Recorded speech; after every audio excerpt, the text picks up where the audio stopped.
اس video کو دیکھنے سے قبل اس ویڈیو کو لائک کیجئے، اپنے دوستوں کے ساتھ شیئر کیجئے، اور اگر ابھی تک آپ نے ہمارے چینل کو سبسکرائب نہیں کیا تو اسے سبسکرائب کر لیجئے اور ساتھ ہی موجود بیل آئیکن کو دبا لیجئے تاکہ آپ کو تمام نئی سٹوریز ملتی رہیں۔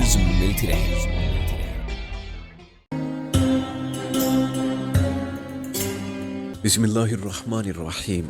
ڈسکور اوریجنل کے معزز ناظرین، السلام علیکم۔ اب کس نمبر 477 ملاحظہ فرمائیں۔ ایک تو یہ کہ آج رات اگر پولیس یا تریونی کے جاسوس ہماری تلاش میں ہوٹلوں کی خاک چھانے تو انہیں کہیں سے بھی 3 عورتوں کے ساتھ ایک مرد کے اکٹھے آنے کی اطلاع نہ ملے، وہ تم سے یہ توقع نہیں رکھیں گے کہ تم الگ الگ بالکل اکیلی کسی 5 سٹار ہوٹل میں جا کے قیام کرنے کی ہمت کر سکتی ہو، مگر تم کو یہی کرنا ہوگا۔ تلاش کرنے والی اسی نکتے کو بنیاد بنائیں گے کہ کہیں اس قسم کے حلیے میں 4 افراد ایک ساتھ پہنچے ہیں تو انہوں نے کہاں ڈبل کمرے لیے ہیں۔ ایک کمرے میں 3 تو ٹھہر نہیں سکتے، چنانچہ وہ فرض کر لیں گے کہ ہم 2 ڈبل کمرے ضرور لیں گے۔ یہ ایک فائدہ ہے، سب ایک ایک کر کے جاؤ، ڈرنے کی قطعی کوئی بات نہیں۔ یہ ممبئی ہے اور یہاں یہ کوئی غیر معمولی بات نہیں سمجھی جاتی اگر اکیلی عورت ہوٹل میں قیام کرے۔ سارا کھیل اعتماد کا ہے۔ ان ہوٹلوں میں کوئی ناخوشگوار واقعہ پیش آ ہی نہیں سکتا۔ بفرض محال کچھ ہوا تو اللہ تمہارا نگہبان ہے، اور پھر تمہارا حوصلہ بے دریغ گولی مار دینا۔ موقع ملے تو گولی مارنے سے پہلے مینیجر سے مشورہ کر لینا۔ چلو وہ ہمارا مسئلہ ہے، نازو نے کہا۔ ہم گولی سے ماریں یا میٹھی چھری سے ذبح کر دیں، قتل کرنا آتا ہے ہمیں۔ رابعہ اور گل کے لبوں پر بھی نازو کی بات سے مسکراہٹ پھیل گئی۔ تم دوسرا فائدہ بتاؤ۔ دوسرا فائدہ؟ غالباً یہ تھا میں نے سوچنے کی اداکاری کی کہ تم لوگوں کو اندازہ ہو جائے گا۔ اس بات کا؟ یہی کہ تم کتنے پانی میں ہو، واقعی جادو کر دیتی ہو، اور ایسا ہی تباہ کن حسن ہے تمہارا۔ یہاں ہم احمق تھے جو تباہ ہوئے، میں نے کہا۔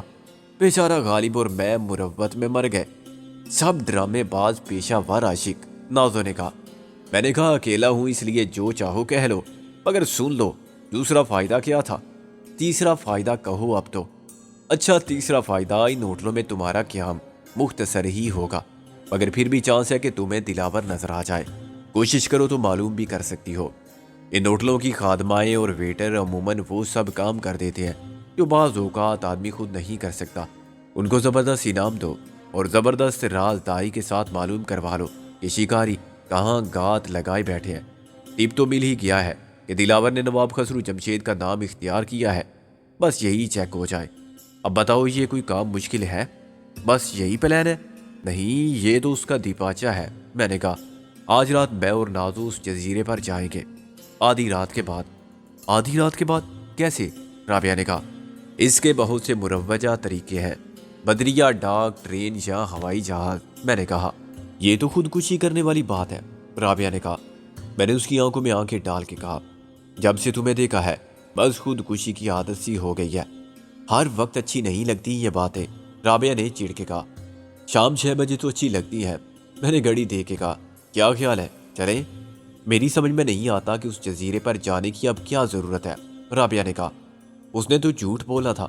بالکل، نازو نے کہا۔ ایسے کسی جزیرے کا وجود ہوگا ہی نہیں، میں نے کہا۔ کوئی بھی عقل مند آدمی جھوٹ بولتے وقت یہ خیال رکھتا ہے کہ وہ بے سروپا نہ ہو، بے بنیاد نہ ہو۔ وہ جھوٹ کو سچ بنا کے پیش کرتا ہے اور اس کو قابل یقین بنانے کے لیے کوئی بنیاد ضرور رکھتا ہے۔ تریونی سے ایسی حماقت کی توقع نہیں کی جا سکتی کہ وہ کوئی بچگانہ کہانی سنائے گا تو اس خوش فہمی کا شکار ہو جائے گا کہ ہم نے کہانی کو حقیقت مان لیا ہے۔ میں شرط لگا سکتا ہوں کہ جزیرے اور محل والی کہانی 100% درست ہوگی۔ اصل مقصد ہی تھا کہ ہم اعتبار کریں اور شک کریں تو اس کہانی کی تصدیق کے بعد ہمارا شک رفع ہو جائے اور تریونی پر ہمارا یقین پختہ ہو جائے۔ اچھا، مان لیا کہ ویران محل اور جزیرہ سب کچھ ہے، مگر اس سے یہ کہاں ثابت ہوتا ہے کہ محسن اور غالب وہی ہوں گے؟ یہ واقعی ثابت نہیں ہوتا۔ اس معاملے میں کچھ میں عقل سے تو کچھ وجدان سے رہنمائی حاصل کر رہا ہوں، میں نے کہا۔ یہ خود تریونی نے بتا دیا تھا کہ اس جزیرے کو اسمگلر استعمال کرتے تھے، پھر وہاں چھاپے پڑنے لگے تو انہوں نے ٹھکانہ بدل دیا۔ اب اگر وہاں کوئی نہیں جاتا تو چودھری دلاور اینڈ کمپنی کے لیے وہ آئیڈیل جگہ ہے۔ اسمگلروں کا مسئلہ یہ ہوگا کہ وہ سامان اتارنے کے بعد ممبئی کے ساحل پر پہنچاتے ہوں گے، اور اس مقصد کے لیے چھوٹی بڑی کشتیاں اور لانچیں آتی جاتی ہوں گی، اس لیے وہ نگرانی کرنے والوں کی نظر میں آ گئے۔ یہ ہو سکتا ہے کہ ان کی کسٹم والوں سے لین دین کے معاملے پر انبن ہو گئی ہو۔ اگر وہ کسٹم والوں کو بھی منافع میں شریک رکھتے تو وہ اپنی آنکھیں بند رکھتے۔ دوسری وجہ یہ ہو سکتی ہے کہ جس کا جزیرہ ہے اس نے پولیس اور اعلیٰ حکام کے سامنے شور مچایا ہو کہ میری ذاتی جاگیر کو اسمگلرز نے اپنا گودام بنا رکھا ہے۔ جزیرے کا مالک تو شاید مر گیا تھا اس کہانی میں، اس کے وارث تو ہوں گے۔ میں نے کہا وہاں وہ محل نہیں رہا اور پریوں کے جھنڈ نہیں رہے، لیکن جزیرہ تو اپنی جگہ پر ہے، کروڑوں کی مالیت ہوگی اس کی۔ کل پھر کوئی اسے خرید کے ٹورسٹ ہوٹل کے نام سے عیاشی کا اڈا کھولنا چاہے تو کھول سکتا ہے۔ تریونی نے بتایا تھا کہ جہاں سے چٹان ٹوٹی ہے وہاں کنکریٹ کی دیوار کھڑی کی جا سکتی ہے۔ یہ سب بتانے کا مقصد یہ ہے کہ ایسا جزیرہ ان لوگوں کے لیے بہت کارآمد ہوگا جو اسمگلر نہیں ہے۔ وہاں سے کوئی سامان ممبئی نہیں لاتے اور روز آتے جاتے بھی نہیں۔ شاید مہینے میں 1 یا 2 بار کوئی چھوٹا موٹا بحری جہاز وہاں لنگر انداز ہو کے رات بھر میں اپنا اسباب اتار دیتا ہوگا۔ اسباب سے میری مراد ہے اسلحہ۔ ایسا ہی ایک جہاز ہم نے غرق کر دیا، ورنہ وہ بھی اسی جزیرے پر ان لوڈ ہوتا۔ کسی بحری جہاز کو وہاں سامان اتارنے کی ضرورت ہی کیا ہے؟ بحری جہاز سیدھا مشرقی پاکستان جا سکتا ہے۔ نازو نے اعتراض کیا، تم نے ایک عاقلانہ سوال کر دیا ہے غلطی سے۔ میں نے کہا بات یہ ہے عزیزہ کہ جس جہاز کو ہم نے غرق کیا وہ ممبئی ہی آ رہا تھا۔ وہ انڈین مرچینٹ نیوی کا شپ تھا، ایس ایس کرانتی 3۔ اس قسم کے بحری جہاز راستے میں کسی پورٹ کو ٹچ کرتے ہیں تو مقصد ہوتا ہے تازہ پانی کا سٹاک لینا یا آئل لینا، کسی چھوٹی موٹی خرابی کو دور کرانے کے لیے پورٹ کی ورک شاپ کی خدمات حاصل کرنا۔ کوئی بحری جہاز اگر آگے راج کماری تک چکر لگا کے مشرقی پاکستان جائے تو اسے کولمبو بھی ٹچ کرنا پڑے گا اور اس کا راستہ بہت طویل ہو جائے گا۔ اس کے علاوہ اسلحے کی اطلاع پاکستانی بحریہ کو مل جائے تو خلیج بنگال میں بھی بیڑا غرق ہو سکتا ہے۔ زیادہ محفوظ طریقہ یہ ہے کہ اسلحہ ممبئی کے ساحل پر یا آگے کسی ویران ساحل پر اتار دیا جائے، اگلی رات اسے ٹرکوں پر لوڈ کیا جائے اور یہ ٹرک خشکی کے راستے روانہ ہو جائے۔ مشرقی اور مغربی بنگال کی سرحد کے بارے میں یقیناً تمہیں علم ہوگا کہ جغرافیائی اعتبار سے وہ ایک مشکل سرحد ہے جہاں ہر جگہ سرحدی پابندیاں عائد کرنا اور خلاف ورزیاں روکنا عملاً ناممکن ہے۔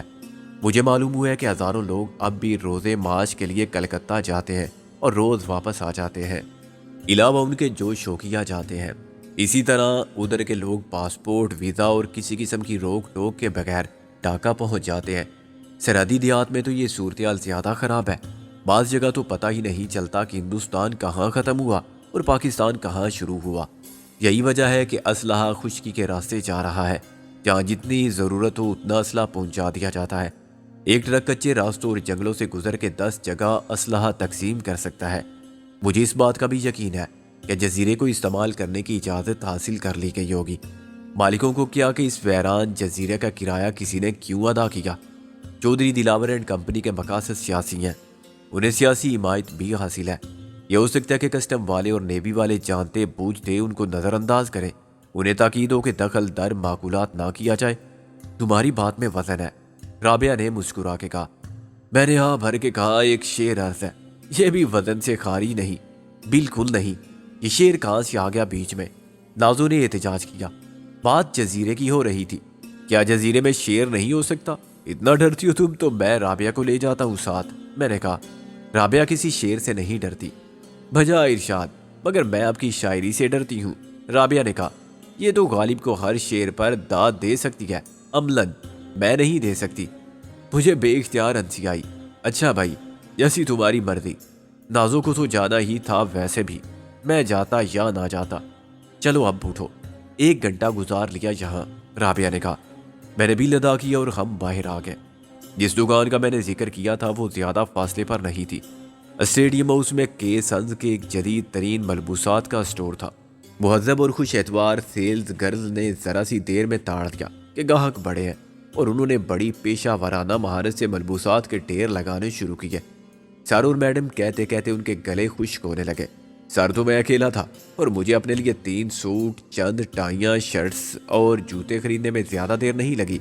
خواتین نے فطری تقاضوں کے مطابق ایک چیز خریدی تو 10 مسترد کر دی، اور اس کے بعد میچ کرنے کا سلسلہ شروع ہوا تو ہم 1.5 گھنٹے بعد اسٹور سے نکلے۔ ہمارا اسباب ہماری خواہش کے مطابق الگ الگ سوٹ کیسوں میں پیک کر دیا گیا تھا۔ خواتین نے ڈریسنگ روم میں جا کے لباس بھی بدل دیے تھے۔ اور واجبی سا میک اپ بھی کر لیا تھا۔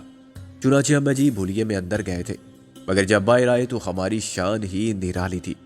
سوٹ کیس اٹھا کے لانے والے کا خیال تھا کہ اتنے بڑے لوگ کسی بہت بڑی گاڑی میں آئے ہوں گے جس کا معجب شوفر باہر اٹینشن کھڑا ہوا تھا۔ اگر ہم ٹیکسی میں جاتے تو سوٹ کیس اٹھانے والا بھی مایوس ہوتا اور ہماری شان بھی گھٹتی۔ اس صورتحال سے میں یوں نمٹا کہ دور کھڑی ہوئی ایک شاندار کار کے شوفر کو ہاتھ کے اشارے سے اور چٹکی بجا کے آواز دی اور سوٹ کیس لانے والے کو 50 کا نوٹ ٹپ دے کر رخصت کر دیا۔ ظاہر ہے میرے بلانے سے وہ شوفر حاضر نہیں ہو سکتا تھا جسے میں نے اشارہ کیا تھا۔ سوٹ کیس لانے والا سلام جاڑ کے چلا گیا تو میں نے ایک ٹیکسی روکی۔ تم دونوں جاؤ اس میں نے گل اور رابعہ کو حکم دیا۔ ہم اکیلے؟ گل نے کہا، مگر پھر میری صورت دیکھ کر خاموش ہو گئی۔ میں نے سوٹ کیس ڈیکی میں رکھ دیے۔ تم جس ہوٹل میں چاہو ٹھہرو، میں نے کہا، نام کچھ بھی لکھوا دینا، بس پورے اعتماد رہنا اور مجھے بتا دینا۔ تمہیں کیسے بتا دیں؟ رابعہ نے کہا، میں یہیں چرچ گیٹ پر ایمبیسیڈر ہوٹل میں جا رہا ہوں۔ میں نازو کے بھیا کے نام سے کمرہ لوں گا، SI شیخ، تمہیں یاد رہے گا نا؟ بس تو پھر میں بھی مونی کے نام سے کمرہ لوں گی، تمہیں یاد رہے گا؟ رابعہ نے کہا اور ٹیکسی میں بیٹھ گئی۔ میں نازو کے ساتھ وہیں کھڑا سوچتا رہ گیا کہ کیا یہ رابعہ کی غیر ارادی حرکت تھی، اور اس وقت مونی کا نام لینے میں حسد کا وہ جذبہ کار فرما تھا جو ہر عورت کے دل میں خلش بن کے رہتا ہے۔ مونی مر چکی تھی، کیا رابعہ بھی محسوس کرتی تھی کہ اس کے ساتھ میری جذباتی وابستگی کا عرصہ زیادہ طویل تھا اور اس کی جڑیں میرے بچپن تک پہنچتی تھی؟ عمر کے اس دور تک جان رابعہ کی کسی یاد کا گزر نہ تھا۔ نازو نے دوسری ٹیکسی روک کے کہا، اب اسے بتاؤ کہاں جانا ہے، خلا میں مت گھورتے رہو۔ رابعہ تو گئی۔ کون گئی؟ میں نے کہا، اور باقی 2 سوٹ کیس ڈیکی میں رکھے جس کے نام نے تمہیں افسردہ کر دیا۔ نازو نے کہا۔ میں نے برہمی سے کہا، تمہارا بھی دماغ خراب ہو رہا ہے، میں کیوں افسردہ ہونے لگا مونی کے نام سے؟ میں نے کب مونی کا نام لیا ہے؟ نازو نے بگڑ کے کہا۔ پھر تم نے کیا کہا تھا؟ میں نے ٹیکسی میں بیٹھتے ہوئے پوچھا۔ میں نے رابعہ کا نام لیا تھا، تم نے مونی کا نام کیوں سنا؟ اس کا مطلب ہے خاک مطلب ہے، کوئی مطلب نہیں اس کا۔ صاحب میرے کو بولو کدھر جانے کا ہے؟ ڈرائیور نے ہماری لڑائی سے اکتا کے کہا۔ ایمبیسیڈر ہوٹل، میں نے کہا۔ تم اجنتا ہوٹل چلی جاؤ، میں نے نازو کو مخاطب کیا۔ میں ایمبیسیڈر ہوٹل جا رہی ہوں، تم چلے جاؤ اجنتا ہوٹل، نازو نے منہ پھلا کے باہر دیکھتے ہوئے کہا۔ یہ کیا خواہ مخواہ کی ضد ہے؟ میں رابعہ اور گل سے کہہ چکا ہوں، میں نے کہا وہ فون کرے گی مجھے ایمبیسیڈر میں، تو پھر میں کیا کروں؟ نازو نے کہا، تم کو کس نے منع کیا ہے ایمبیسیڈر میں ٹھہرنے سے؟ لیکن ہم نے طے کیا تھا کہ ایک ہی جگہ نہیں ہوں گے، ہو گئے تو کون سی قیامت آ جائے گی؟ یہ کون سا آسمانی فیصلہ تھا؟ نازو نے کہا، الگ الگ فلور ہو سکتے ہیں ہمارے، اور اگر آج ہی رات کو ہمیں اکٹھے جانا بھی ہے تو پھر یہ کوئی عقل مندی نہیں کہ میں میلوں دور جا کے رہوں۔ 8 تو بج ہی گئے ہیں۔ اچھا بابا، میں نے بنا کے کہا، تم جاؤ ایمبیسیڈر میں چلا جاتا ہوں کہیں اور۔ لیکن یہ بات صرف ٹیکسی ڈرائیور کو سنانے کے لیے تھی۔ نازو کی بات نے مجھے قائل کر لیا تھا کہ 3-4 گھنٹوں کے لیے نازو کا اور میرا الگ ہونا صرف باعث زحمت ہوگا۔ اتنے کم وقت میں نازو کچھ بھی معلوم نہیں کر سکے گی، میرا وقت بھی آنے جانے میں صرف ہو جائے گا۔ میں نے نازو کے کان میں کہا، میں آتا ہوں 10-15 منٹ کے بعد، اور ڈرائیور سے چلا کے کہا، ڈرائیور گاڑی روکو۔ ڈرائیور نے گاڑی روک دی۔ میں نے اپنا سوٹ کیس نکال لیا اور نازو سے کہا، میں جا رہا ہوں اجنتا ہوٹل، مجھے بتانے کی ضرورت نہیں۔ نازو نے چیخ کے کہا، میری طرف سے تم بھاڑ میں جاؤ۔ ڈرائیور نے یقیناً یہی سمجھا ہوگا کہ میاں بیوی یا محبت کرنے والوں میں لڑائی ہو گئی ہے۔ جذباتی لڑائیاں ایسی ہی فضول باتوں پر مگر اتنی ہی دھواں دار ہوتی ہیں۔ جب ٹیکسی چلی گئی تو میں نے کچھ وقت گزارنے کے لیے تھوڑا سا فاصلہ پیدل طے کیا۔ ایک جگہ سے امپورٹڈ سگریٹوں کا کارٹن خریدا اور ایک لائٹر سگریٹ جلا کے میں چند قدم ہی چلا تھا کہ خبیث صورت شخص میرے پیچھے لگ گیا۔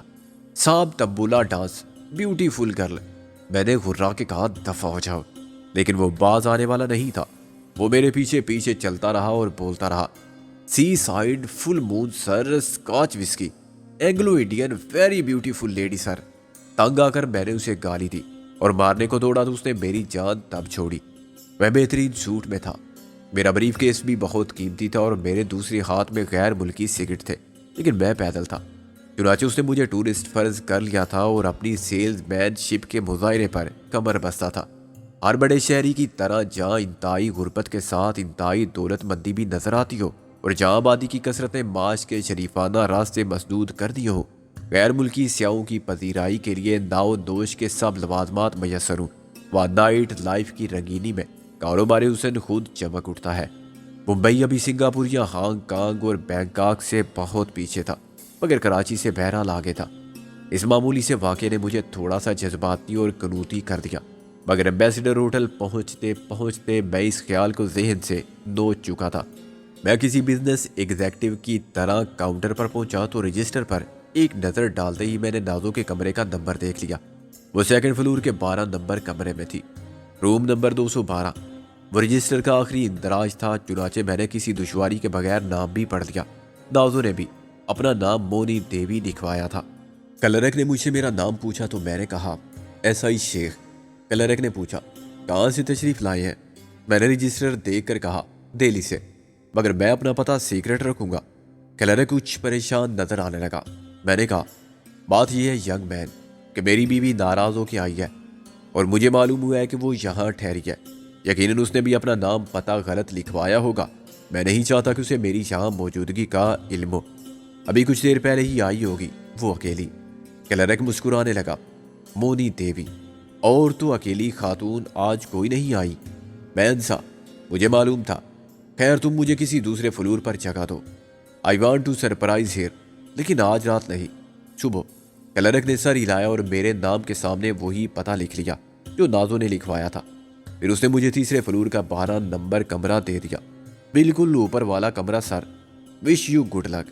وہ مجھے چابی دے کر مسکرایا۔ میں نے چابی بیل بوائے کو دی جو میرے ہاتھ سے بریف کیس لینے کے لیے مستعد کھڑا ہوا تھا۔ اس نے کمرے تک میری رہنمائی کی۔ وہ 15-16 سال کا لڑکا تھا۔ ٹپ کے 10 روپے لے کر سیلیوٹ چاڑنے کے بعد اس نے متوقع نظروں سے مجھے دیکھا کہ اور کوئی خدمت؟ اب خدمت کے 1000 مفہوم نکلتے ہیں، اور کوئی کچھ بھی مانگ سکتا ہے۔ یا استطاعت کی نہیں طبع خریدار کی بات تھی۔ میں نے کہا تم سمارٹ لڑکے ہو، کتنا عرصہ ہوا ہے یہاں؟ 3 سال سر۔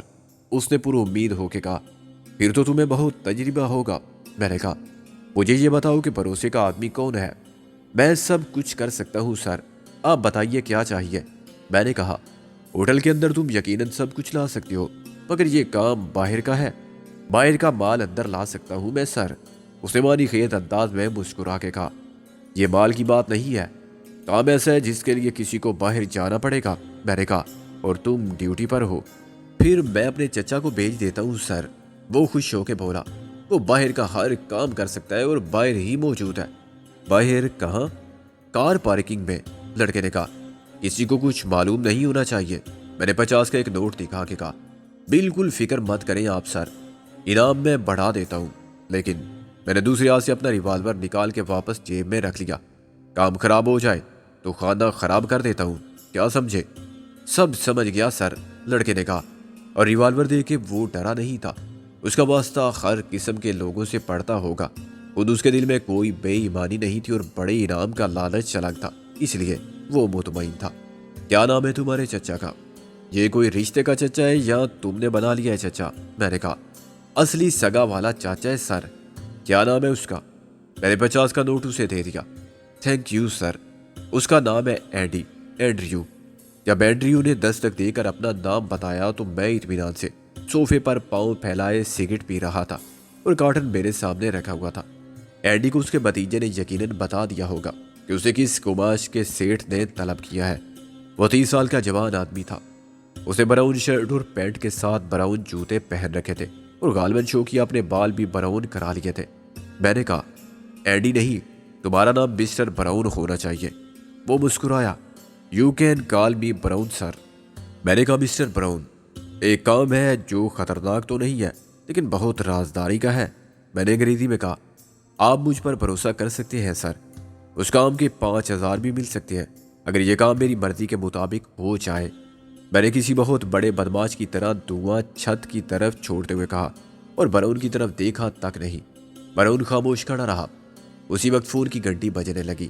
ہیلو، کس سے بات کرنی ہے؟ میں نے ریسیور اٹھا کے کہا تم سے۔ رابعہ کی آواز آئی۔ میں ہوٹل جنتا میں ہوں۔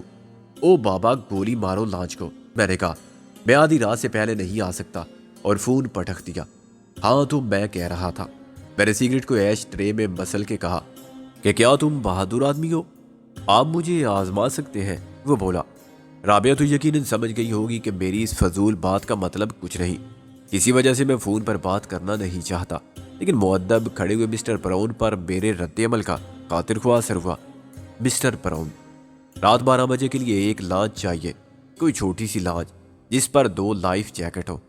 اس نے کچھ دیر میری بات پر غور کیا اور پھر بولا، لانچ کو آپ کہاں لے جائیں گے سر؟ میں نے اس کے کہا، لانچ مجھے لے جائے گی بے وقوف، اور سمندر میں مجھے ایک جگہ چھوڑ کے واپس لوٹ جائے گی۔ کہاں چھوڑ کے سر؟ اس سے میں نے جزیرے اور محل کے بارے میں سوالات کیے تو ثابت ہو گیا کہ تریونی کی کہانی غلط نہیں تھی۔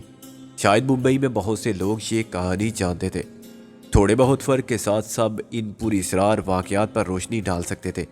لانچ مجھے اس جزیرے سے 1 کلومیٹر کے فاصلے پر چھوڑ کے واپس چلی جائے گی۔ میں نے کہا، اس کے میں 10,000 دوں گا۔ No problem sir. Mister brown کا چہرہ دمکنے لگا۔ اس کے بعد صبح جو لانچ سورج نکلنے کے بعد مجھے وہی موجود ملے گی، اسے دوگنی رقم بھی مل سکتی ہے، اسے انتظار کرنا ہوگا۔ کتنی دیر تک سر؟ میرا خیال ہے کہ سورج نکلنے سے 1 گھنٹہ پہلے اور پھر 1 گھنٹہ بعد تک، 2 گھنٹے لگ سکتے ہیں، ہم وہی مل جائیں گے۔ آپ کے ساتھ کوئی اور بھی ہوگا؟ میں نے اسے آنکھ ماری اور مسکرایا، یس، ایک عورت۔ مسٹر براؤن نے اطمینان کا گہرا سانس لیا۔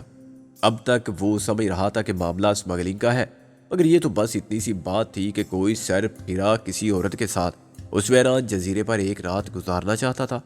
معلوم نہیں وہ کس کی بیوی تھی کہ وہ اتنی رازداری اور ایسے احتیاطی انتظامات کر رہا تھا، ورنہ ہوٹل میں بھی کیا پتہ چلتا ہے کہ کون آیا کون گیا۔ ٹیلی فون کی گھنٹی پھر بجی۔ میں سمجھ گیا کہ اس بار گل کا فون ہوگا۔ ریسیور اٹھا کر میں نے کہا، کیا بات ہے؟ گل نے میری آواز شناخت کر لی۔ بہت غصے میں معلوم ہوتے ہیں آپ۔ معلوم ہوتے ہیں کا کیا مطلب؟ میں نے کہا، کہاں ہو تم؟ اس نے کہا، مجھے رابعہ باجی نے ریویرا میں ٹھہرنے کو کہا، مجھے بہت ڈر لگ رہا تھا۔ کیوں؟ ڈرنے کی کیا بات تھی؟ بس ایسے ہی، پہلے کبھی ایسی ہوٹل میں اکیلی نہیں رہی نا۔ میں نے فوزیہ لکھوایا ہے اپنا نام۔ کیا؟ میں نے کہا، مجھ سے رابعہ باجی نے کہا تھا۔ گل میرے لہجے سے ڈر گئی۔ تم کو معلوم ہے یہ کس کا نام تھا؟ نہیں، کوئی غلطی ہوگی مجھ سے؟ تم سے غلطی نہیں ہوئی، اس کا دماغ خراب ہو رہا ہے کچھ شاید۔ میں نے برہمی سے کہا، خیر ٹھیک کر دوں گا میں، تم اب دوبارہ فون مت کرنا۔ اینڈریو عرف اینڈی یعنی مسٹر براؤن نے خاموشی سے اس گفتگو میں یک طرفہ طور پر صرف میرے ڈائیلاگ سنے تھے۔ اسے یہ اندازہ بھی نہیں کیا جا سکتا تھا کہ میں کسی مرد سے مخاطب ہوں یا کسی عورت سے۔ تاہم میرے تہمکانہ بلکہ کسی حد تک متکبرانہ لہجے نے اسے یقیناً متاثر کیا ہوگا کہ میں بھی کوئی دادا قسم کی چیز ہوں جس سے شاید پوتے رابطہ قائم کر رہے ہیں۔ ہاں تو مسٹر براؤن، میں نے بریف کیس کھول کر کہا، پھر گویا بات پکی ہو گئی۔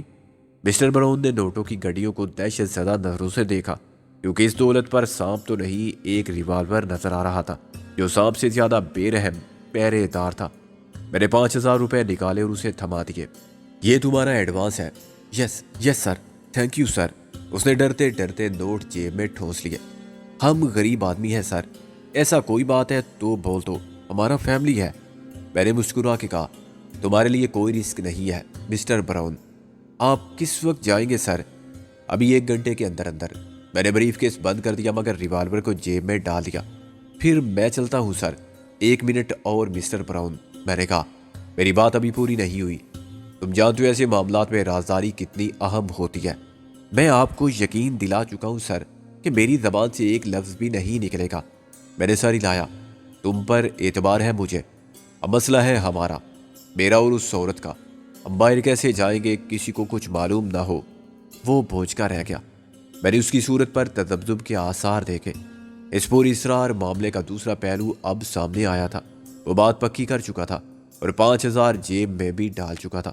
اب پیچھے ہٹنا مشکل تھا اور جیب میں آ جانے والی رقم کو واپس کرنا اس سے بھی زیادہ مشکل۔ کیا وہ اسی ہوٹل میں ہے؟ میں نے اقرار میں ساری لایا۔ اس سے زیادہ میں تم کو اس کے بارے میں کچھ نہیں بتاؤں گا۔ اس ہوٹل سے باہر جانے کے کتنے راستے ہیں؟ راستے؟ وہ سوچ میں پڑ گیا۔ ہاں، ہم سب کے سامنے سے گزر کر تو نہیں جا سکتے، کسی کو بھی نہیں معلوم ہونا چاہیے کہ میرے ساتھ کون ہے۔ میں سمجھ گیا سر، لیکن یہ کام میں اکیلا نہیں کر سکتا۔ میرا مطلب ہے کہ کسی کو شریک کرنا پڑے گا۔ مثلاً کس کو؟ میں نے کہا، کاؤنٹر کلرک۔ جہاں آپ باہر جاتے وقت چابیاں چھوڑ جاتے ہیں۔